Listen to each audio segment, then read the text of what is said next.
All right, so last week I talked about the 10 things that film school did not teach me, but this week I do want to tell you that film school taught me something. So we're going to be going over 10 things that film school did teach me coming right up. Number 1, screenplay structure. I do want to preface this with the fact that in some film classes in college, they treat short films as if they don't have the same kind of structure as feature films. So although the structures between the two are different, a short film has to have a very strong structure method as well. So when I've had conversations with potential clients in the past and I talk to them about structure, they basically tell me, ooh, I used pen and paper, or yeah, I used Excel. And I'm like, no, that's not quite what I mean. In film school, I was introduced to Story by Robert McKee, and my life completely changed. This is a book that you can't just read once and grasp all of the knowledge right off the bat. You've got to continue to read it and read it for the information to actually sink in. So you've really got to let each sentence and story marinate in your brain, because you'll realize with each and every new film that you create, you'll see the truth behind Robert McKee's words coming to life as you actually improve your writing. With Story, you really kind of have to let each and every sentence marinate in your brain, and you'll realize how impactful the screenwriting principles and story are as you go from one project to the next. And then I was introduced to a much more digestible version of Story, which is called Save the Cat by Blake Snyder. And in that book, it breaks down the beat sheet, feature film structure from beginning to end, from page by page. Now, when you talk about structure, we're simply referring to the specific order by which the core muscle movements of your story flows from one beat to the next. Whether it's Robert McKee's story structure techniques, Blake Snyder's beat sheet, Michael Haig's story structure techniques, John Truby's, Dan Harmon's, and so many more. Just pick one of those techniques in order to start off outlining your story. I simply learned the rules that govern modern day screenwriting structure, and it truly opened my eyes. It made me hyper aware of why certain films are perceived as bad, and the number one attribute great films possess, and that is great cinematic structure. Number 2, a screenplay rewriting framework. Now, this is perhaps the most important course in college that I've ever taken. It was a script rewriting course taught by one of the original staff writers for Power Rangers, Gio Wheeler. Now, he taught us some incredible high-level story Hollywood rewriting techniques that I now have the pleasure of teaching in my Indie Film Army course. If interested in learning more about that, please click the link below to have a chat with me about it. So the one thing he prefaced his course with was, he told us that you will never look at movies the same after this class. And holy crap, he was right. And he was talking to undergraduate seniors who are filmmakers and also graduate students who are filmmakers. So we thought we knew what was up with film, but we knew nothing. You know nothing, Jon Snow. He broke scripts down, taught us how to analyze screenplays, and utilized a framework on rewriting scripts that I still use to this day. Now, his teachings were essentially the foundation to me creating my own screenplay rewriting system that I can reliably use over and over again, no matter what screenplay I'm writing. I've gained the confidence and the skill set in order to always improve the quality of my screenplays. Number 3, how to shoot on film. And yeah, I'm talking film, right? I'm talking you're doing the whole, shutter manual, shutter analog action. This guy was my companion.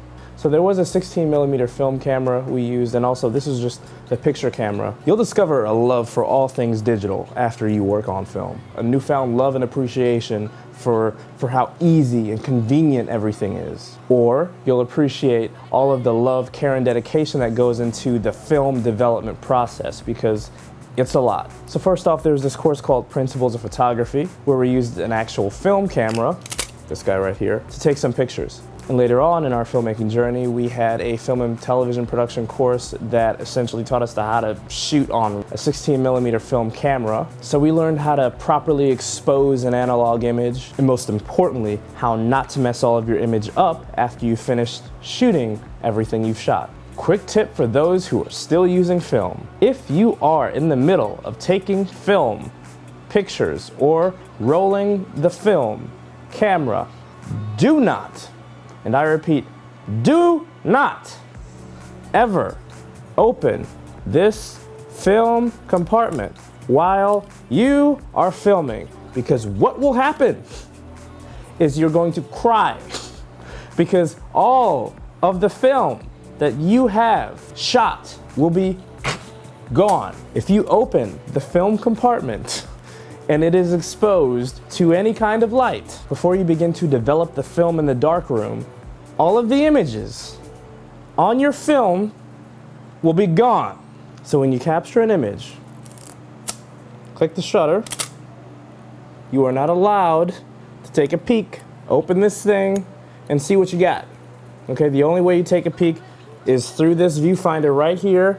You make sure it was taken properly the first time, and that's it, until you get to the darkroom and develop it. Number 4, please like this video. If you've gotten to this point, you probably like something about it, so that more people can get access to this kind of content, please press the like button. It really helps the channel, really helps the video. Thank you very much. All right, moving on. Number 4, cinema history and film analysis. I learned the art of the mise en scène and all the things that goes into it. The difference between diegetic and non-diegetic sound. Now, diegetic sound is all of the audio that comes from within the realm of the film, such as dialogue, any music the character may be playing on screen, and any sound effects coming from within the realm of the world you're creating. Whereas non-diegetic sound comes from the jump scare noise you might hear or the musical score, for instance. In film school, you'll learn all about the history of cinema. We've seen many of the first films ever made, from The Man Riding the Horse, to Georges Méliès' A Trip to the Moon, His Girl Friday, Citizen Kane, and even more experimental films like Ballet Mécanique, made back in 1924. We've learned what made those films so important and how it connects to things happening today,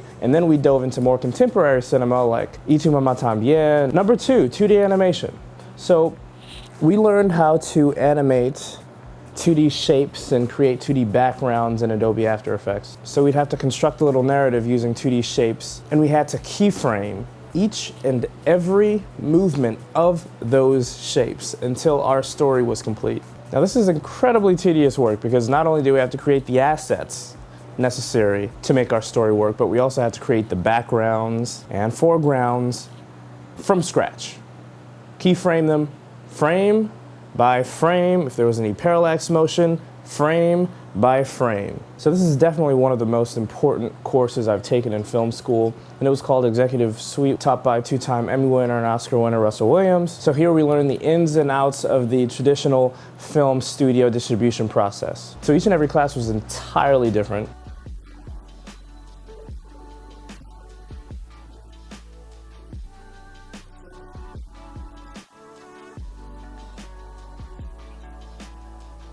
And so Professor Williams would bring in a new studio exec to the class to speak each and every week, and we were able to pick their brains for about an hour and a half. And every single thing that we learned was information that we can readily deploy out, go out to the world and hit the ground running, which helped us to further our filmmaking careers. Number 7, how to work as a team and the benefit behind working as a team. How to delegate duties to someone who's really talented in one area and then delegate that person's weaknesses to someone who's strong in the area where the other person's weak. So one of the first things that I teach my clients is how to identify their strengths and weaknesses as a filmmaker. So as we worked in teams, we would be assigned different duties. So let's say we completed the first film project as a team.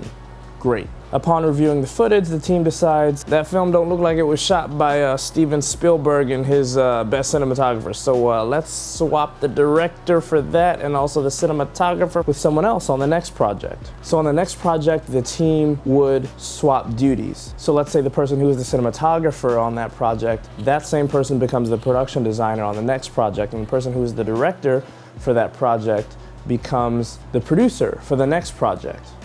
And 2 new people are put into that position. So total, we got 4 people swapping positions on the team. And by repeating this process over and over and over again, you will eventually figure out which aspect of the filmmaking process you naturally have an affinity for. Number 8, how to write a film treatment. Now, although this tool isn't necessary for an indie film or short, it's incredibly helpful. It's an incredibly helpful tool that you can have on your film utility belt in order to properly visualize where you're going from beat to beat in your story. And also, when you are operating within the confines of the traditional studio system, this can be an incredibly useful tool to have in order to get your project greenlit. It's basically a story about your story containing all of the characters, turning points, plot twists, and any other intriguing elements that makes your story unique. Now, I'm not going to talk about this too much because I created an entire video on it. The video has about 40,000 views, so I'm proud to say it helped a lot of people out. So feel free to check it out right after this video. Number 9, the importance of connections in the film industry. Now, this is more of an observation as opposed to something I learned.